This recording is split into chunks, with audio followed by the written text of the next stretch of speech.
Hi, I'm George. I'm from the band Sheppard, and you're watching the AU review. 3 years ago, I was at drama school, and had absolutely no idea that I was going to be in the music industry. But Amy and I started writing these songs, and Jay came on board, and we all started writing. And before you know it, it's this thing. And now we're playing a BIGSOUND, and we've got Michael Chug on board, and all these people interested. It's crazy.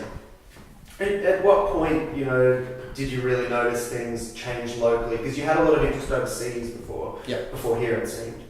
Right. I think the moment was getting on national radio was a pretty big step for us here.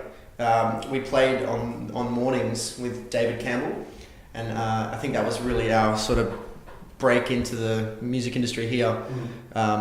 Luckily, David saw something in our music, and he really enjoyed it, and he did some research on us and saw that we'd been overseas and that we'd had some success over in America. And I think he kind of just jumped on board with it and took us for this ride. I can't really believe it happened, but it happened, and I'm glad. There seems to be a point now where Let Me Down Easy is everywhere. Right.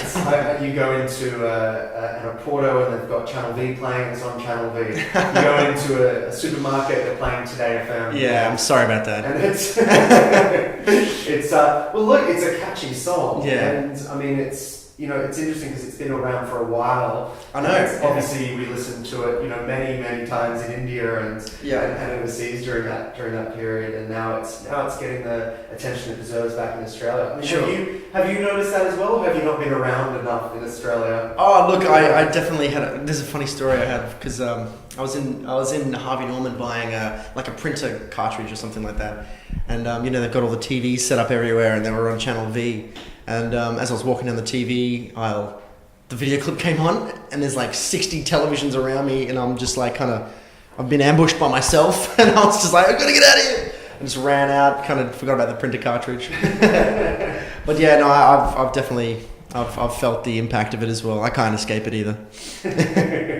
Well, so what does that mean now for you guys? Because the sort of music that you make is more suitable for the overseas market. They have shows and festivals that more adhere to it than they do in Australia. Yep. Does it seem a bit harder in Australia to sort of break into that side of playing a big day out or something? Yeah, for sure. I feel like a lot of those festivals are they cater a lot towards Triple J bands, and a lot of them are run by Triple J people, and it is a little bit harder to kind of crack into that whole festival side of things.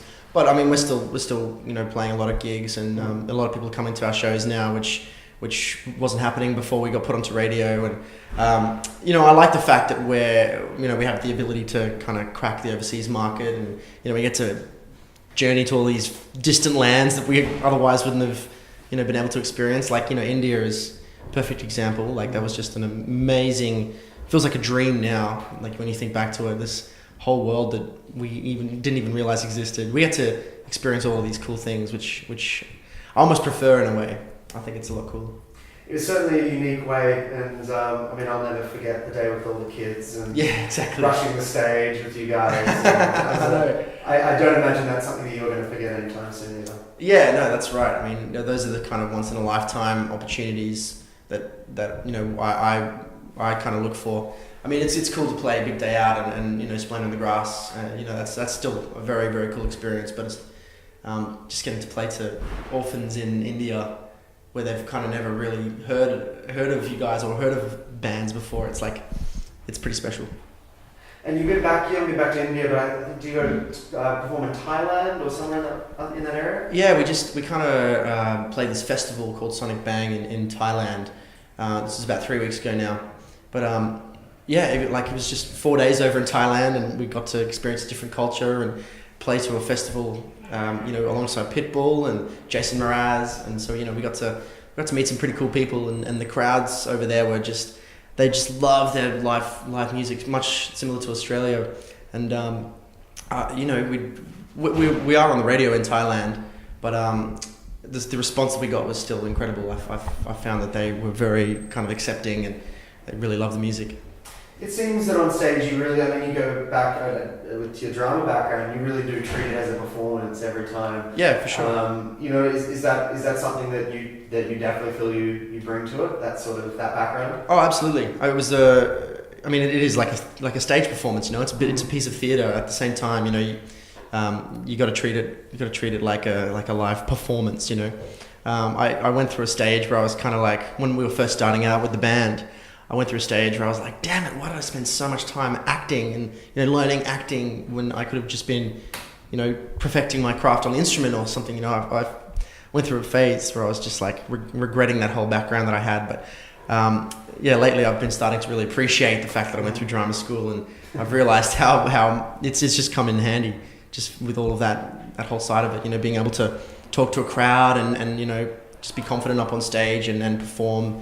Like, yeah, it's acting, you know, you've got to be an actor to do this. And when you release your epic soulful ballad in the future, you've got a great music video in there. Yeah, exactly. It's the Justin Timberlake Cry Me a River sort of moment. Yeah, that's it. It's all just, you know, very emotional and passionate. Yeah, sure.